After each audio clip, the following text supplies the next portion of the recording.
Hola a todos. Vamos a continuar con el análisis del tema relacionado con los planes de ordenación y manejo forestal. Voy a hacer referencia a un par de detalles que olvidé en la primera parte. Esta es la segunda parte final ya de análisis de este tema. Y comienzo por detallar esto que no lo había comentado en la primera parte. En la resolución 506A de 1984, en su artículo 5, contemplaba el aprovechamiento de productos forestales resultantes de los planes de investigación. ¿Qué significaba esto? Que esto era el reflejo de una política cuyo objetivo era financiar la elaboración, la ejecución de los inventarios y la elaboración de los planes de ordenación y manejo forestal. En la Guayana venezolana teníamos unidades de manejo de 180.000 hectáreas, 150.000 hectáreas. Cuando los empresarios sacaron cuentas de lo que costaba hacer esos inventarios, pues eso era mucho dinero.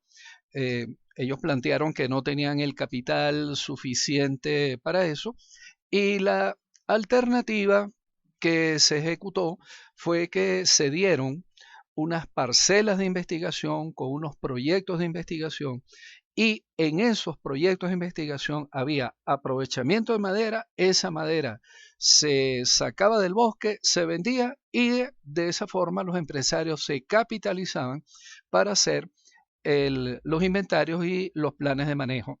Por supuesto, una investigación que implica la tumba de árboles y el aprovechamiento de árboles tiene que ser una investigación encaminada o que en su metodología contemple esa operación.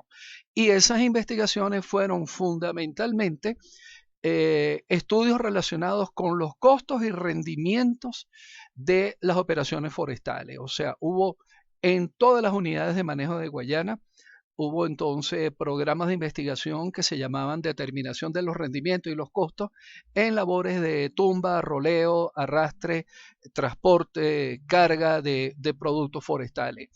Entonces, estas parcelas de investigación en algunos casos fueron de 1.000 hectáreas, 2.000 hectáreas, creo que las más grandes fueron de 4.000 hectáreas, ojo con lo que estoy diciendo, hasta 4.000 hectáreas de parcelas de investigación, donde los empresarios hicieron la tumba, el aprovechamiento para estudiar los rendimientos y para estudiar los costos. De esa forma ellos se capitalizaron y pudieron tener los recursos suficientes para poder eh, ejecutar los inventarios forestales y elaborar los planes de ordenación y manejo forestal. Si aquello era bueno o no era bueno, eso queda al criterio de cada quien. En mi opinión, eso, y esa fue la realidad, eso permitió la ejecución de esos inventarios que eran muy extensos y que eran sumamente costosos. El otro aspecto que quiero resaltar es la relevancia o la importancia de haber escrito artículos como estos, ¿no? Esto es un análisis científico, técnico, del sistema de plantaciones en fajas de enriquecimiento. Y como lo he dicho tanto en el tema anterior como en este tema, yo, y lo reitero en este momento, yo no creo que en el pasado todo era perfecto, pero creo que estamos encaminados a lograr algún día un manejo forestal que fuera sostenible y que fuera técnicamente eh, bien ejecutado. Se hicieron muchas pruebas, se hicieron muchos ensayos, en algunos casos se cometieron errores. Esto de la faja de enriquecimiento, ya lo he dicho, esto fue un error y haber escrito este artículo demostrando que el sistema de faja de enriquecimiento no estaba dando buenos resultados, es una demostración de que desde hace mucho tiempo pues ya estábamos considerando que no todo iba perfectamente bien. Entonces, yo, perdonen que haga tanto énfasis en esto, porque es que hay personas que son muy radicales, ¿bien? Y entonces, si uno no es amigo y si uno no sigue tajantemente todas sus ideas y todas sus propuestas, entonces automáticamente uno es enemigo. Es decir, hay personas o a veces instituciones que no aceptan la crítica constructiva. Y en este momento estamos en Venezuela en un momento de análisis y crítica constructiva, sobre todo en el sector forestal, para vislumbrar, para aclarar bien qué fue lo que hicimos en el pasado, qué estuvo bien y qué estuvo mal. Hay que identificar qué estuvo mal para no volver a repetir los mismos errores. Sí hubo cosas que no estuvieron bien y yo los estoy destacando. Y la idea es que en la Venezuela del futuro no volvamos a caer en esos errores. Entonces, bajo ningún punto de vista estoy diciendo de que todo el manejo forestal que hicimos en los 80 y 90 era perfecto, o que aquellas empresas madereras eran perfectas. No, bajo ningún punto de vista estoy diciendo eso. Entonces, discúlpeme que lo resalte tanto, pero es que justo en este momento la discusión está muy candente y bueno, inclusive hay personas molestas por documentos que yo estoy escribiendo y por propuestas que yo estoy haciendo, porque hay gente que se siente de pronto perjudicada por algunas de estas cosas, ¿no? Decir que tal o cual cosa no estuvo bien hecha, entonces hay gente que se ofende por eso. Mire, en esto hay que ser muy objetivo, en esto hay que ser muy profesional. Hay que dejar la política de medio lado, hay que dejar la política de medio lado y hay que concentrarse en lo técnico y lo profesional. Ese es un llamado que le hago a todos y esto es un ejemplo de cómo ya hemos hecho pues muchas críticas que son, repito, ¿no? Que son muy técnicas y muy profesionales. Bien, ahora sí vamos a continuar. Un plan de manejo tiene que tener un plan de vialidad donde en cada compartimiento que está diseñado hay que decir cuántos kilómetros de carreteras primarias se van a construir en cada compartimiento y cuántos kilómetros de carretera secundaria. Eso nos va a dar una densidad de vialidad en cada compartimiento expresado en metros de vías por cada hectárea aprovechada. Esto nos da una idea de la cantidad total de kilómetros de vialidad primaria que se van a construir y de vialidad secundaria. Entonces, fíjense, en esa unidad de manejo que tenía Intecmaca en sus manos, que tenía 180.000 hectáreas, estaba planteado hacer 400 kilómetros de vías primarias y 656 kilómetros de vía secundaria. Eh, esto no es solamente un cuadro de datos, esto tiene que ir reflejado en un mapa de toda la unidad de manejo donde se hace el trazado preliminar de todas estas carreteras. Lamentablemente yo no tengo ese mapa, no se los puedo mostrar, pero lo que tengo es el plan de manejo en digital, pero la cartografía no la tengo. Pero eso lo hacían todas las empresas, ¿no? Todas las empresas en su plan de manejo mostraban el plan de vialidad. Y además del plan de vialidad presentado de esa manera, había que detallar las especificaciones técnicas de cada carretera. Por ejemplo, en vías primarias, la velocidad de diseño, tal y como lo detalla cualquier ingeniero civil, era 60 kilómetros por hora, la plataforma de rodamiento de 7.5 metros de ancho, las bermas 2 de 0.7 metros, la calzada de 6 metros de ancho. Esto da espacio para que se consigan dos gandolas en sentido contrario y puedan pasar perfectamente. La curva de radio mínimo 50 metros, pendientes longitudinales favorables máximo 12%, la adversa mínima 6%, y así sucesivamente. Esto era sumamente importante. La altura de la base de rodamiento tenía que ser 15 centímetros. Esto es la capa de granza compactada que viene a constituir la capa de rodamiento. Entonces, pues en las empresas madereras teníamos que cumplir con esas especificaciones técnicas y eso era algo que nos inspeccionaba el Ministerio del Ambiente. O sea, en cualquier momento en una carretera primaria hacían al azar un hueco y en medio de la carretera y se veía cuál era el espesor de la capa de granza que tenía la carretera. También había que especificarlo mediante un diagrama. Aquí están las cunetas, aquí está el ancho de la calzada, como ya lo dije, eran 3 metros por cada canal, para un total de 6 metros de ancho de calzada. Hay muchas personas que han criticado muchísimo ese diseño de la vialidad porque decían que 20 o 30 metros de ancho de deforestación era un impacto demasiado grande hacia el bosque. Mire, en carreteras que iban en el sentido norte-sur, era necesario hacer ese ancho de deforestación para poder que entrara el sol cuando llovía y secara la carretera. En Imataca llueve muchísimo, muchísimo. Apenas son 2 meses secos, ecológicamente secos, y en esos 2 meses ecológicamente secos, de vez en cuando cae alguna pequeña precipitación. Entonces teníamos prácticamente 10 meses con lluvias regulares, sobre todo en la época de alta intensidad, pues estaba casi todo el tiempo mojadas las carreteras, y el peor enemigo de una carretera es la humedad. Entonces, pues tenemos árboles de 30 a 40 metros de altura y había que abrir mucho espacio en vías norte-sur para que el sol entrara rápidamente y pudiera secar la carretera. Si la carretera tenía el sentido este-oeste, pues ahí sí la carretera puede ser más angosta. La deforestación puede ser más angosta, puede ser 8 o 10 metros, porque prácticamente le va a pegar el sol todo el día, ¿no?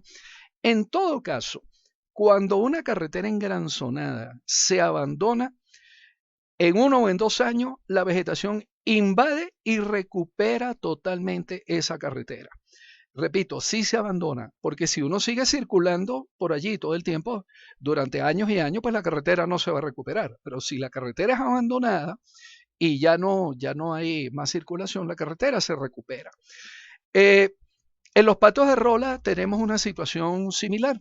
El patio de rola es un área donde se deforesta completamente, se quita la capa de materia orgánica, se compacta el sitio y allí se guarda la madera temporalmente mientras se hace el despacho. Después de 1 año o 2 años que se despacha la madera, el patio de rola es abandonado. 1 año y medio, 2 años más tarde, los patos de rola están recuperados por vegetación secundaria. Todos los que hemos estado en campo, en operaciones de campo, sabemos que esto es lo que ocurre. Y si buscamos imágenes de satélite, pues vemos la comprobación de que las áreas de carretera se recuperan. Esto era la vía principal de la parcela 2 de Intecmaca. Vean aquí, entonces, en el año 88 y en el año 2020, quiere decir 22 años más tarde, entonces aquí ya no estaban esas carreteras ni los patios de rola. Esta era la vía principal de la parcela especial de aprovechamiento. 22 años más tarde, esa carretera se mantiene, pero ¿por qué se mantiene? Porque después que Intecmaca cesó sus operaciones, la empresa Maderas Nuria comenzó a utilizar esta carretera para acceder a la unidad de Nuria que está por aquí hacia el norte, y luego la empresa Forestal Nacional también utilizó esta carretera para llegar a Santa María 1 y Santa María 2 que está por aquí en el norte. Pero repito, todas las demás carreteras, esto era carretera principal, aquí en el medio de la P2, eso desapareció cubierto por la vegetación. Y las vías secundarias y patios de rolas también desaparecieron. Entonces, aquí está la prueba de que todas esas áreas se recuperan.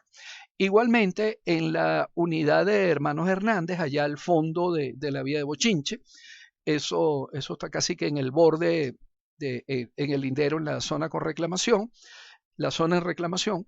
En el año 2000 aquí se explotó este compartimiento con todas estas carreteras primarias, secundarias y patios de rola. Y en el año 2003, o sea, apenas 3 años más tarde, ya estas carreteras no existían. Pues por supuesto, había terminado la extracción de la madera y esto inmediatamente se recuperó con vegetación secundaria. Bien, llegamos a la evaluación económica y financiera. Esto es sumamente importante y es muy interesante porque, como les dije, la empresa tenía que hacer un estudio de rendimientos y costos y un análisis de costos unitario. Entonces, aquí tenemos, por ejemplo, los costos de explotación. La construcción de los patios de rola en general costaba 90.000 bolívares. La tumba y el roleo se pagaba a 120 bolívares el metro cúbico, el arrastre 460 bolívares el metro cúbico. Esta es una de las operaciones más costosas en todo el aprovechamiento forestal. La carga se hace 2 veces, 200 bolívares el metro cúbico, el transporte interno 120 bolívares, la cubicación a troquelado y despacho 20 bolívares e insumos varios 2 bolívares por metro cúbico. Bien. Para esa época, año 89 en que esto se hizo, un dólar equivalía a 40 bolívares. Aquí están los impuestos. Aquí están los impuestos. Impuesto superficial, impuesto de guías de movilización, impuesto de explotación y aprovechamiento, contribución al municipio. Y el total pues daba 5.440.123 bolívares para el año 1, más o menos 5.400.000, 5.800.000 durante los primeros 4 años. Esto equivalía a 136.100 dólares a la tasa de cambio de aquella época. Quiero que mantengan esta cifra en mente porque lo vamos a comparar con otros datos más adelante. Aquí tenemos la silvicultura. Plantación a campo abierto costaba un total de 37.545 bolívares por hectárea. Al dólar, a la tasa de cambio de aquella época era 959 dólares por hectárea. Y si ustedes buscan literatura de otros países de cuánto cuesta una plantación, más o menos esos son los costos, inclusive actuales, inclusive de años mucho más recientes. Bien, entre 700, 800, hasta 1.100, 1.200 dólares por hectárea. O sea que este cálculo que está aquí no es un exabrupto. Luego tenemos las plantaciones en fase de enriquecimiento. Eso costaba 14.100 bolívares la hectárea, que a la tasa de cambio del dólar era 353 dólares por hectárea. Ahora, aquí hay otra situación muy interesante que hay que notar. En el costo de una plantación, por ejemplo, a campo abierto, aquí está el costo de seleccionar y delimitar el área. El costo de la preparación del terreno, muy costoso, 12.000 bolívares la hectárea. Luego, la adquisición de las plantas, es decir, la producción de plantas en vivero, la plantación como tal, luego mantenimiento en el mismo año de plantación, en el año P+1, P+2 y P+3. ¿Qué significa esto? Que a las plantaciones, todas las plantaciones forestales y toda la silvicultura, se le hacía mantenimiento durante los 3 o 4 primeros años. La política forestal de esa época señalaba que la empresa le hacía mantenimiento a las plantaciones durante 3 o 4 años y luego esas plantaciones eran del Estado y no era responsabilidad de la empresa hacerle mantenimiento a la plantación. Por supuesto, la protección y vigilancia sí la tenían que hacer porque la empresa lo tenía que hacer para toda la unidad de manejo, pero mantenimiento como tal no estaba contemplado. Esto más o menos asumía que para el año 3 o para el año 4 ya los árboles estaban suficientemente altos y se escapaban de la maleza. Esto no fue correcto. Bien, hasta 5 o 6 años más tarde, los árboles estaban atacados sobre todo por trepadoras. Pero, les repito, esto era lo que estaba contemplado en los planes de manejo, esa era la política forestal de esa época.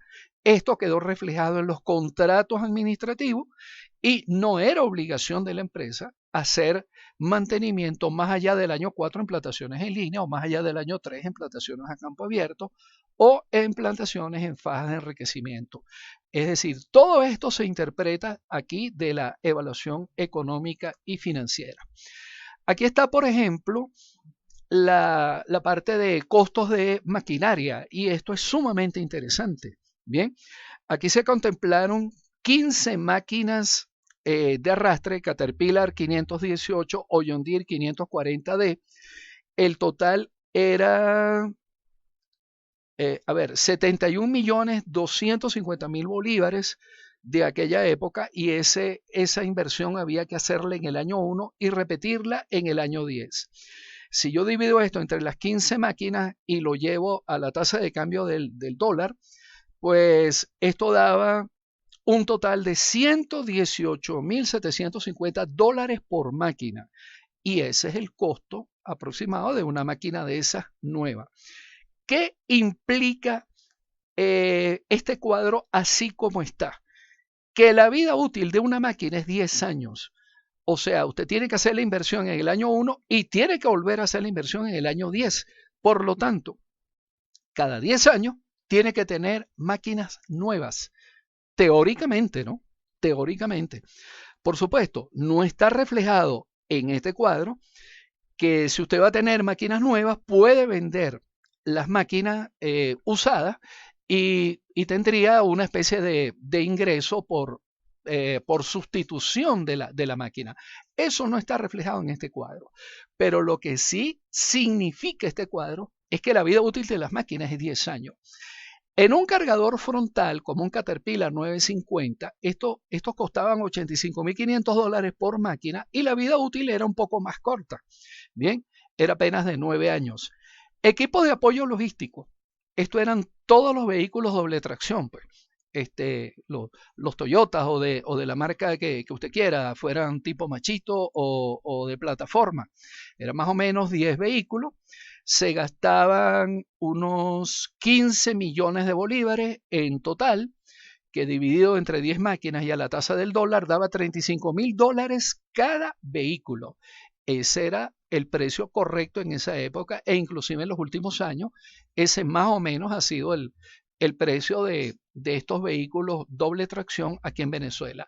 Pero esto es sumamente interesante porque entonces el cronograma de inversiones dice que había que hacer la inversión en el año 1, en el año 6 y en el año 11. ¿Qué significa esto? Que la vida útil de estos vehículos doble tracción era 5 años. Y eso lo sabíamos todos allá en la Guayana venezolana. Un carro doble tracción trabajando adentro de la selva todos los días en ese tipo de carretera, donde muchas veces hay barro, hay que meter la mocha y bueno, es un trabajo muy duro. Todos sabemos que a los 5 años es mejor vender el carro y comprarse uno nuevo que seguir con ese carro dando problemas todos los días y con un porcentaje de operatividad sumamente bajo. Yo sé que en todo este planteamiento, esta es la teoría y la realidad de la Guayana venezolana ha sido totalmente diferente. Allá hay máquinas que tienen 20 años, 30 años, máquinas que están obsoletas, que tienen mucho tiempo de parada y todavía están funcionando. Hay máquinas que ya no tienen puertas, no tienen ventanas, no tienen asientos, máquinas que no tienen frenos. Yo vi máquinas trabajando que no tenían freno y la frenaban metiéndole retroceso. Así vi yo máquinas allá trabajando. Entonces, cuando hablamos de máquinas obsoletas, son máquinas en esas condiciones. Bien, pero por lo menos en teoría los planes de manejo tenían esto contemplado. Igualmente los carros, pues. Yo he visto carros allá que tienen 15 a 20 años trabajando. Bueno, que son una chatarra, bueno, pero si todavía andan, hay muchos madereros que todavía los usan. Pero por lo menos a nivel de planificación, de planteamiento, esto era lo que estaba contemplado. Este cuadro es sumamente interesante porque este cuadro resume los costos totales de aprovechamiento. Aquí está la amortización, la elaboración del plan de aprovechamiento, los gastos de vialidad, gastos de silvicultura, investigación, vigilancia y protección, depreciación del campamento y similares, gastos generales, aquí está toda la parte administrativa, los subtotales, gastos de financiamiento y costo total de financiamiento. Cuando usted divide el costo total en cada uno de los compartimentos entre el volumen que se preveía sacar en ese compartimento, entonces le da los bolívares por metro cúbico que le está costando sacar esa madera. Bien, y aquí vemos como esto oscilaba entre 1.800 bolívares por metro cúbico hasta 2.065 bolívares por metro cúbico. Nuevamente, esto es muy, muy importante, porque entonces hay personas que todo el tiempo están planteando que hay que sacar las maderas de bajo valor comercial, las maderas marginales, y resulta que cuando usted las va a llevar al mercado, para aquella época, a mí lo que me ofrecían era 1.200, 1.400, 1.500 bolívares por metro cúbico. Eso estaba por debajo del costo de producción y yo no puedo producir a pérdida. Entonces, ¿cómo hago yo para colocar en el mercado una especie que es marginal y que no tiene un valor adecuado si mi costo de aprovechamiento es 1.800 bolívares por metro cúbico y lo que me van a pagar es 1.200 bolívares por metro cúbico. Entonces, cada metro cúbico de esa especie me iba a generar una pérdida de 600 metros cúbicos. Cualquiera puede decir, bueno, pero es que eso se compensa con maderas de alto valor. Sí, claro.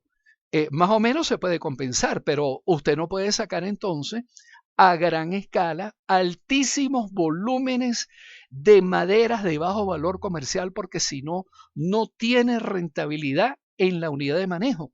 Bien, y estos son proyectos que tienen que tener una tasa de rentabilidad.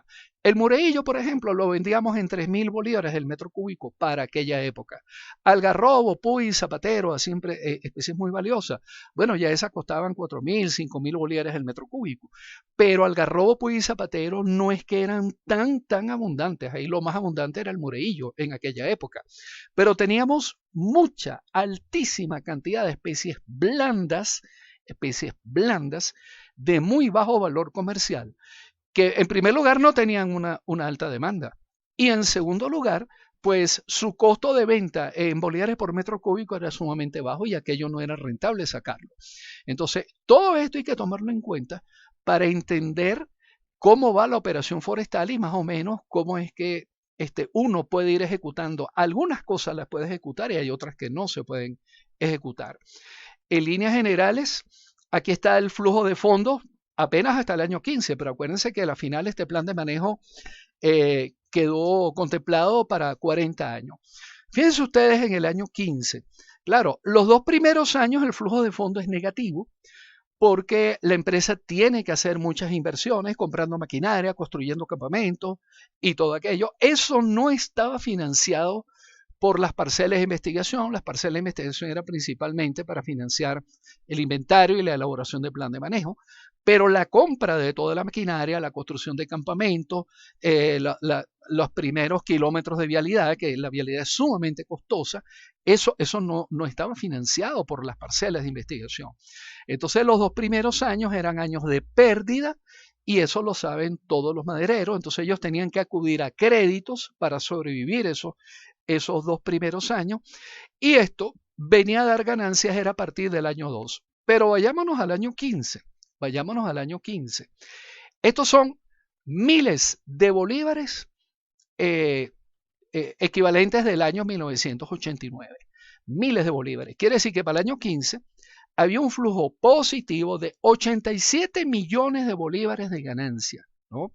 Es decir, si se restaba todos los ingresos, a los ingresos le restábamos los egresos, pues nos quedaba un saldo favorable de 87 millones de bolívares. Al dólar de aquella época, eso eran 2.2 millones de bolívares cada año de ganancia. Y les dije que se recordaran de los impuestos que se estaban pagando. Los impuestos que se estaban pagando eran apenas por los 120, 150 mil dólares al año.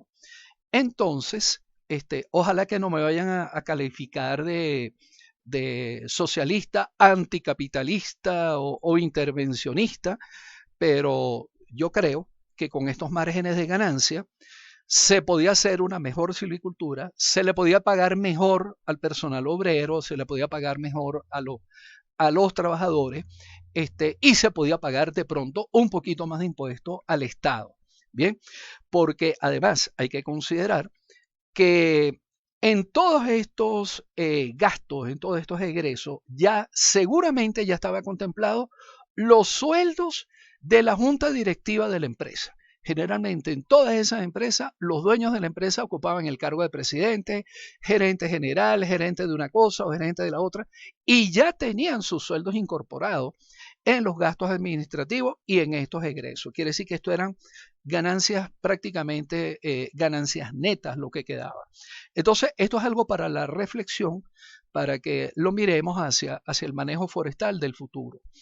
En la tasa de rentabilidad, pues la tasa interna de retorno siempre daba mayor al 50% y la relación beneficio-costo siempre era mayor que 1, bien, inclusive considerando distintas tasas de alternativas de descuento, digamos que por intereses de préstamo, ¿no?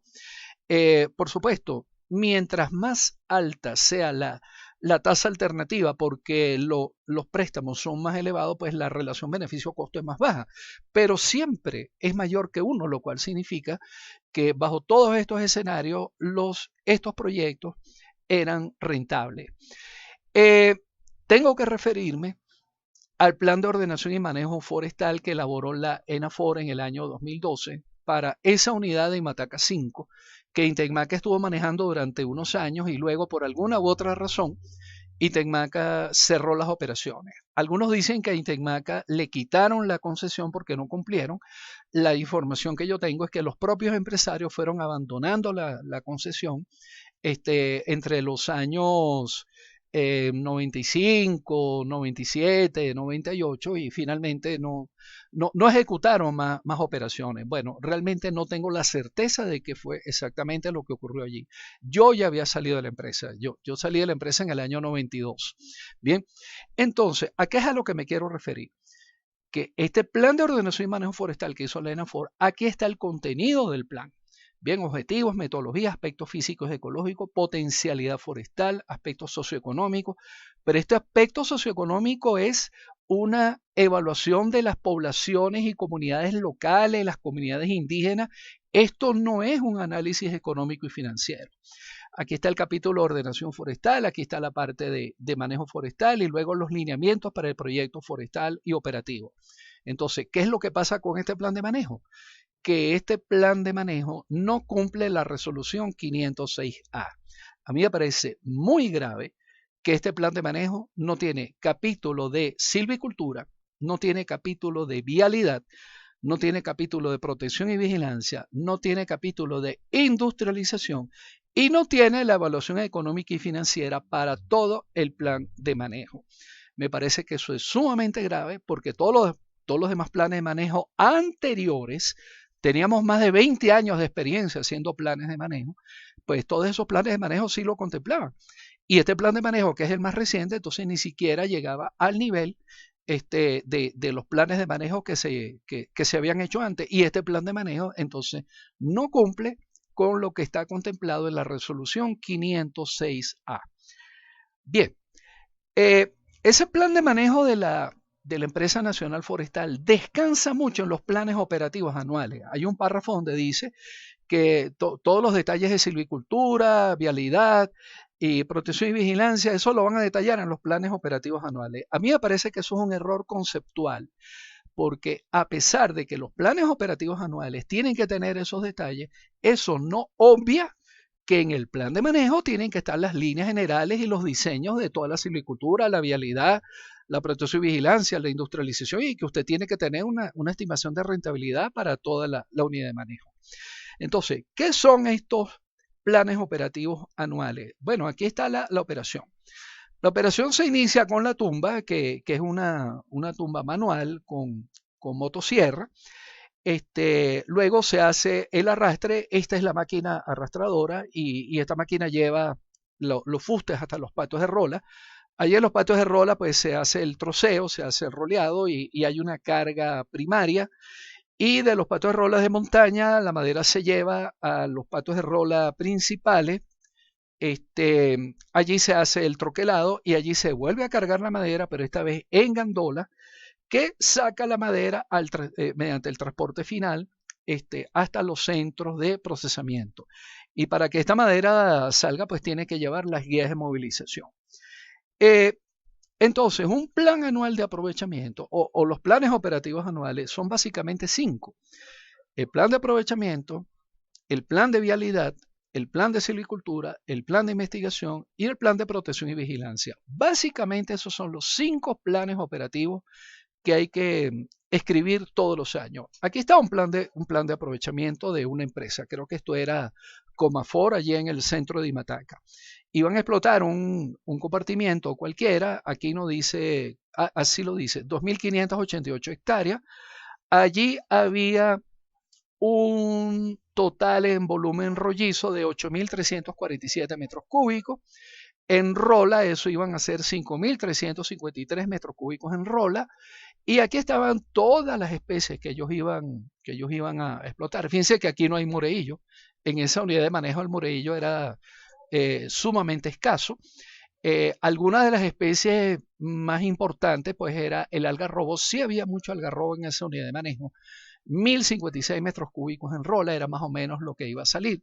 El resto de las especies son muchas especies, pero con volúmenes bastante bajos, Y 5300 metros cúbicos en rola en una parcela de 2500 hectáreas, a mí me parece, digamos que una explotación como que muy baja, muy poca abundancia de madera comercial. Pero eso era lo que había y eso, digamos, eso era lo que tenía que aprovechar la empresa. Entonces, fíjense ustedes, esto es muy importante. El plan de aprovechamiento nos tiene que decir cuántos árboles son 3.676 árboles y cuántos metros cúbicos son. Y con eso se calculan los recursos. Bien, ¿qué es lo que usted va a usar? Si usted va a utilizar, si usted va a tumbar 3.676 árboles en 22 días efectivos de trabajo y cada equipo, cada motosierrista con ayudante tumba 28 árboles al día, esto da 6 equipos de trabajo y en un mes usted hace todo ese trabajo. Ahora, en el arrastre yo sí tengo mis reservas con respecto a este plan de aprovechamiento. 3.676 fustes entre 22 días efectivos a 40 fustes por día y por máquina me da 4.2 máquinas y ellos calcularon 4 máquinas. Dijeron, bueno, con 4 máquinas nosotros hacemos el trabajo. Pero veamos lo siguiente. Ellos pensaban usar 2 Caterpillar 518 y 2 Caterpillar 528. Esta máquina es un poquito más grande y es mucho más rápida, tiene más potencia y anda más rápido, ¿no? Si trabaja 10 horas al día, es un fuste cada 15 minutos. Un fuste cada 15 minutos. Bueno, esto yo no lo creo. Yo no lo puedo creer. Nada más amarrando el fuste y desamarrando el fuste se van los 15 minutos, sin contar el tiempo de recorrido, ¿no? Visto por metros cúbicos, era 5.353 metros cúbicos en rola, entre 22 días efectivos, entre 4 máquinas, daba 60 metros cúbicos por día y por máquina. Para mí esto es un rendimiento un poquito exagerado. Para mí el rendimiento de estas máquinas debía estar entre alrededor de los 40, 50 metros cúbicos día máximo.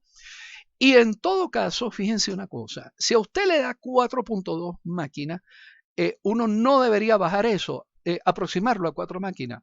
Al contrario, lo tienes que llevar a una máquina más, porque es muy difícil que 4 máquinas estén operativas 100% del tiempo durante 22 días. En algún momento a alguna máquina se le daña algo, una bomba de inyección o un gato hidráulico, o se espicha un caucho y pasa 3 o 4 horas reparando ese caucho, o se rompe una manguera, algo ocurre. Entonces, lo normal es que uno tenga una máquina de reserva, una máquina, como se dice, en stand-by, ¿bien? Y si una máquina falla o se detiene en algún momento, pues acudes a la otra máquina mientras se repara una de las máquinas. Entonces, estos son algunos de los, digamos, de los detalles que hay que tomar en cuenta en un plan de aprovechamiento. Y otra cosa sumamente interesante es que esto es una especie de compromiso de la empresa, ¿no? Si la empresa se compromete a que va a tener 4 máquinas operativas y luego llega el ingeniero inspector y la empresa lo que tiene son 2 máquinas, pues el ingeniero inspector le tiene que decir inmediatamente a la empresa, mire, usted no está cumpliendo con el plan de aprovechamiento, pues usted se comprometió a 4 máquinas, tiene nada más que 2. Después no venga a decir que fue que hubo tormenta, que la lluvia no lo dejó sacar la madera. No, es usted el que no está en capacidad de sacar la madera porque usted no tiene las máquinas suficientes. Bien, o sea, el propio empresario tiene que asumir esa responsabilidad. Pero por parte del ministerio, durante la ingeniería de inspección, hay que estar pendiente de esas cosas, digamos, para determinar correctamente qué es lo que está ocurriendo. Plan de vialidad e infraestructura. En ese plan de corta se contemplaban 4.5 kilómetros de vialidad principal, 21.5 de vialidad secundaria, 6.6 kilómetros de vialidad terciaria, 58 patios de acopio con 1.25, esto es hectárea, perdón. Bueno, sí, 1.250 metros cuadrados cada uno. Esto no es una coma, esto es un punto, ¿no? El plan de vialidad tiene que tener sus mapas por donde van a ir las carreteras, tiene que determinar las alcantarillas o los esterillados que van a hacer. El esterillado es cuando uno pone muchas rolas huecas en un sitio donde el agua pasa y así se ahorra la alcantarilla y las rolas las consigue uno en el bosque. Eso se hace muy rápido. Y el mantenimiento y limpieza del campamento principal. Entonces, para hacer todas estas carreteras, pues se tenía planteado un tractor de oruga de 170 caballos, una motoniveladora o patrol de 150 caballos, un rodillo compactador y un cargador frontal, mínimo un Caterpillar 920. Y varios camiones volteo con capacidad de carga mayor a 8 metros cúbicos. Entonces, ¿cómo es que se hace una carretera? Pues en primer lugar hay que deforestar y para eso se usa el tractor de oruga. Hay que quitar la capa de materia orgánica y tirarla a un lado y eso también se hace con el tractor de oruga.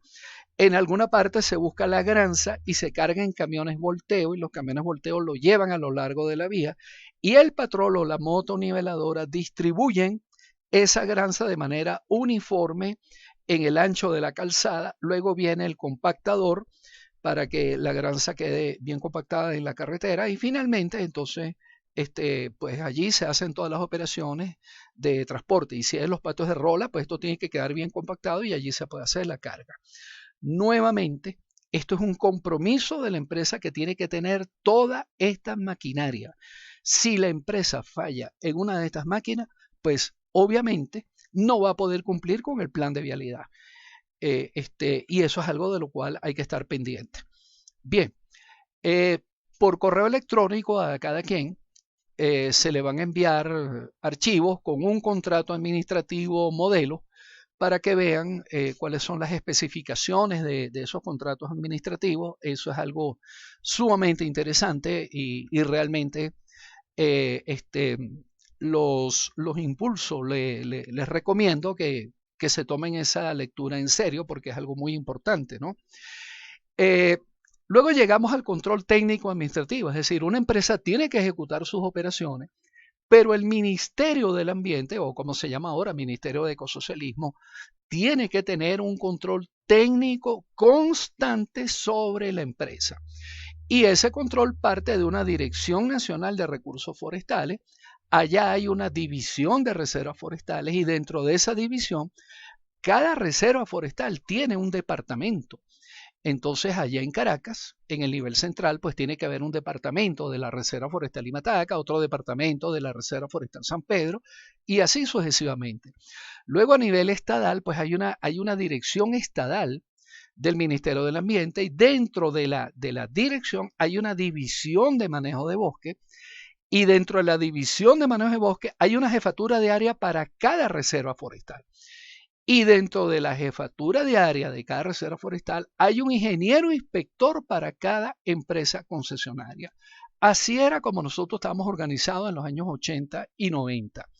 Cada empresa concesionaria tenía un ingeniero inspector. Y ojo, en algunos casos era ingeniero inspector y un perito o técnico superior forestal también asignado a esa unidad de manejo forestal. Ahora, ¿qué es lo que pasa? Que esos ingenieros inspectores tenían que ir a campo. O sea, no podían hacer la ingeniería de inspección sentados en una oficina en Upata o sentados en una oficina en Ciudad Bolívar. Tenían que estar yendo a campo constantemente.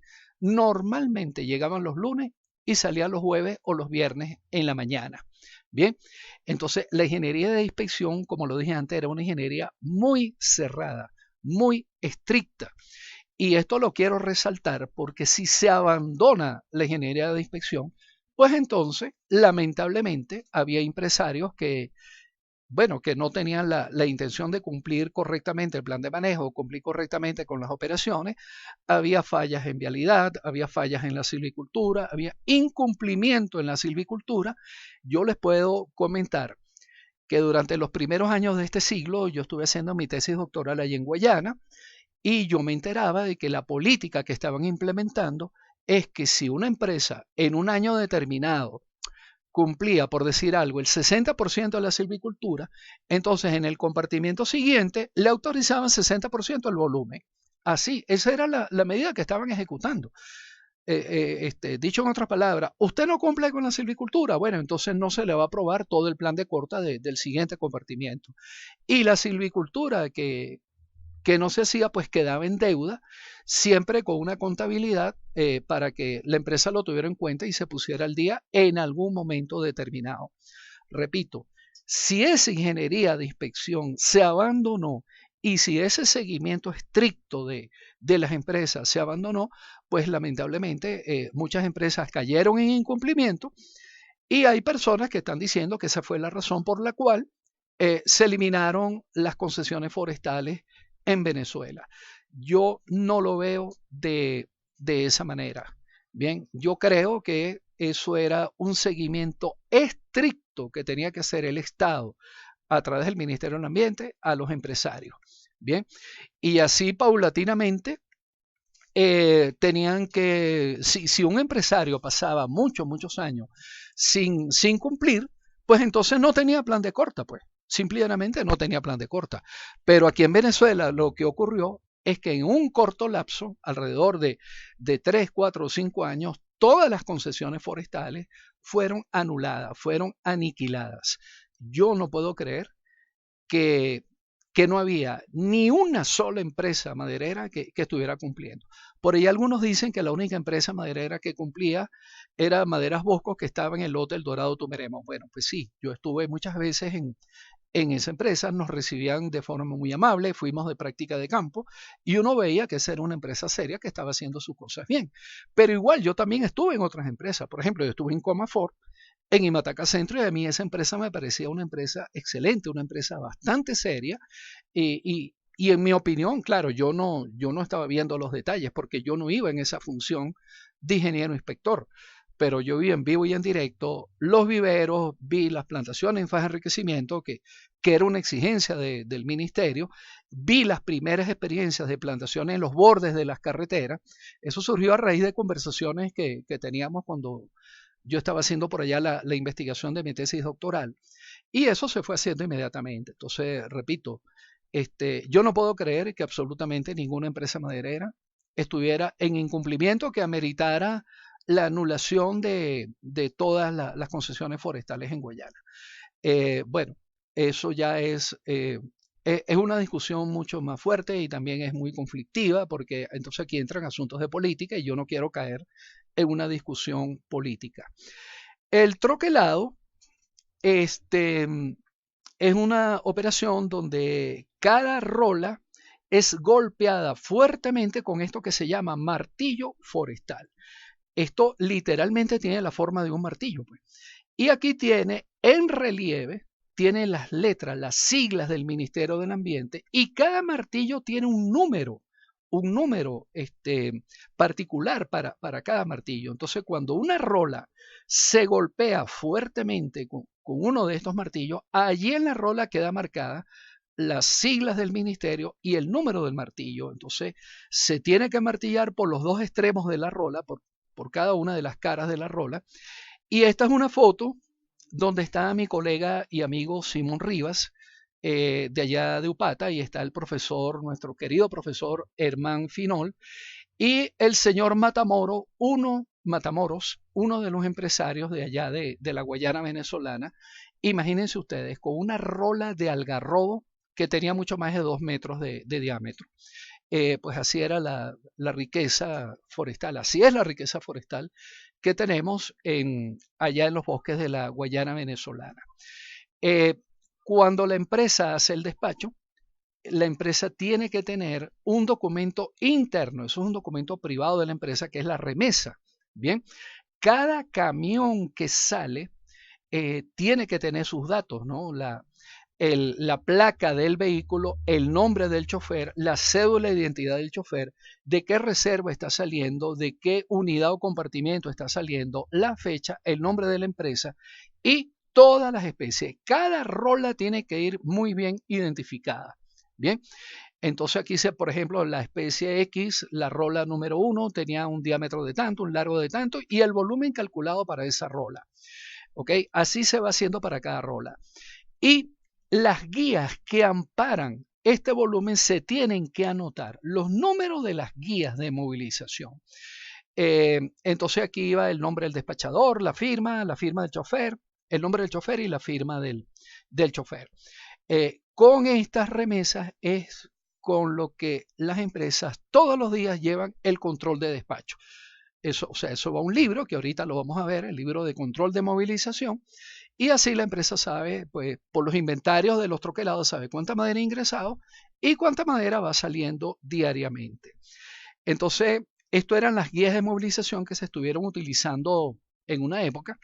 Había guías por valor de medio metro cúbico o guías de 0.05 metros cúbicos, guías de 0,1 metros cúbicos, guías de medio metro cúbico, guías de 1, 5 hasta 10 metros cúbicos. Entonces, repito, cada rola, cada volumen de madera tenía que ir amparado por la cantidad de guías que amparaban ese volumen. Estas guías las llevaba el camionero y cuando pasaba por cada alcabala las guías eran selladas y firmadas en cada alcabala hasta que llegaban al destino. Esto es guías de movilización de madera en rola. Cuando un aserradero va a movilizar pues, madera ya procesada, pues tiene que llevar al Ministerio del Ambiente todas las guías de madera en rola y allá le hacen el canje por guías de madera aserrada. De esta forma, entonces, con el troquelado y con las guías de movilización, se trataba de garantizar de que la madera salía legalmente de las reservas forestales. O sea, esto fue un proceso que se fue afinando. Esto pasaron decenas de años de ensayos y errores hasta que se llegó a un proceso, digamos que bastante cerrado y bastante estricto para que la madera saliera de forma legal. No voy a decir que esto fuera perfecto. También hubo algunas irregularidades, lamentablemente hubo funcionarios que cometieron actos ilícitos, se llevaron martillo forestal a troquelar madera ilegal que no estaba autorizada o falsificaron guías. Es decir, hubo muchos problemas, sí hubo problemas, pero yo creo que este era un método bastante avanzado que posiblemente en un país correcto pues debería funcionar. La empresa tiene que tener un libro foliado, ojo, un libro empastado y foliado, o sea, cada hoja tiene que tener una numeración correlativa de imprenta, bien, así como los libros de contabilidad. Y en ese libro foliado, se lleva por especie y el volumen autorizado por especie. Y entonces aquí está el ingreso de la madera al sistema y ese es el volumen troquelado. Y luego el despacho se hace remesa por remesa, día por día, se va asentando en el libro de control cuánta madera sale y se va haciendo el saldo. O sea, si en algún momento la empresa cubicó 526.12 metros cúbicos de zapatero y en un día determinado, el 2 de enero del 2021, salieron 875 y 1319, pues si yo resto, si a este volumen le quito este volumen despachado, en patio de rola debería estar quedando 512 metros cúbicos. Y si luego troquelo 883,98 metros cúbicos más, en patio de rola debería haber 870,79 metros cúbicos. Este es el significado del libro de control que tiene que estar dentro de la unidad de manejo. Y cuando el ingeniero inspector va, pues de vez en cuando él tiene que hacer un chequeo del libro de control, comparándolo con respecto a las guías de movilización que han salido y las guías que quedan en reserva. La empresa debe tener un libro de control de visitantes, donde se anota la fecha en que llega alguien de visita a la unidad de manejo, los nombres, la cédula, la institución, el motivo de la visita, los sitios donde estuvo, los comentarios que tenga la persona y la firma de la persona. Esto es sumamente importante. Por ejemplo, cuando yo estuve allí trabajando en Intecmaca, inclusive yo hacía que el ingeniero inspector me firmara el libro de visitante. ¿Por qué? Porque no podía ser que un ingeniero inspector dijera, no, yo vivo constantemente metido allá en esa unidad de manejo. Y de acuerdo a mi libro de visitantes, él iba solamente 2 o 3 días al mes. ¿Ve? Y el libro de visitantes nadie lo puede falsificar. Eso también es un libro foliado, empastado, ¿bien? Y de pronto, pues cada semana o cada mes uno pasaba una raya y decía, aquí no ha venido nadie, ¿no? Y en tinta, en bolígrafo, ¿no? Entonces, esto es algo que es sumamente importante y muy útil para una empresa. Bueno, Está pendiente el manual del ingeniero inspector. Yo sé que eso existía después que yo trabajé allá en la empresa maderera. Yo sabía que se estaba elaborando, pero yo le he pedido este manual del ingeniero inspector a muchas personas. Nadie lo tiene ni en físico ni en digital. Yo sigo averiguando, a ver, alguien debería tener un ejemplar de eso, pero eso lo tenemos que rescatar, sobre todo con miras a la Venezuela del futuro. Y termino otra vez con este esquema del manejo experimental. Entonces, nuevamente les digo, ahora entendemos mucho más qué significa un plan de manejo, cuáles son los componentes de un plan de manejo, cómo son los planes anuales que se ejecutan por cada compartimiento, la silvicultura que se ejecuta, y debemos entender mejor ahora que eso hay que estarlo evaluando y hay que hacer una especie de simulación y ver si los objetivos se cumplen o no se cumplen. Como siempre lo decimos, si el objetivo no se cumple hay que redefinir el plan de manejo y si los objetivos sí se cumplen, pues hay que, allí tendríamos ya el plan de manejo definitivo. Con esto terminamos el tema número 5 referido a los planes de ordenación y manejo forestal y quedo atento a sus preguntas y comentarios. Hasta luego, pues.